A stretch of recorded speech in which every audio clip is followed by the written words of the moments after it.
Today, I want to talk to you about avoiding work mode when it comes to sex. So, I want to tell you a story. I recently had a client who was trying to give a blowjob to her partner. And when she was giving the blowjob, it was taking him a little bit longer to get erect.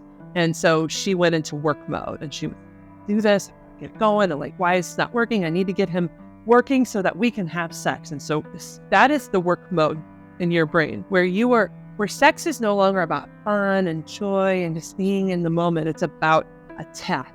It's about a job. Do you know where it comes from? It's the weirdest thing. We're very capitalist. It's our way of being as the United States. It's fine. It's part of who we are.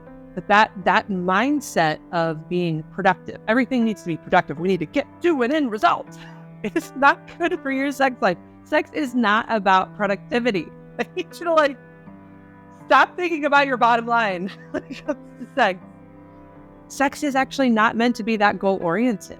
It's about creating a mind-body connection. It's about slowing down. It's about relaxing. And it's about having fun. And fun isn't always productive. Fun is just about being present in this moment. And so if you're going down on your partner and you're like, I need to get this erection, I need to get him off, that's work mode. And any work modes are going to prevent you from having good sex. So how do we change it? Because that's why you come here. You want to learn some things about how to change it.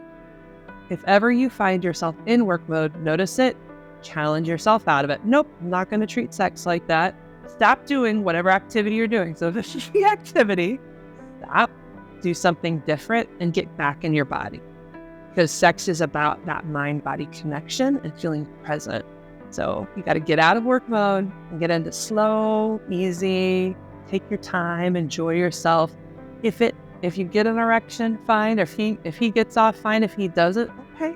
What are you going to do to feel pleasure in your whole body? Because that's the other piece. It's about pleasure, giving and receiving pleasure in your body, in your whole body. I really want you guys to hear this time around. Your whole body is capable of pleasure. What other parts can give and receive pleasure? What if you give yourselves leg massages or rub into hair, or kiss ears? There's erogenous zones in your entire body. Get out of work mode and get into mind-body mode. I'm Angela Skurtu. You can visit me at therapistInSt.Louis.com. Please like and subscribe. And as always, submit comments below.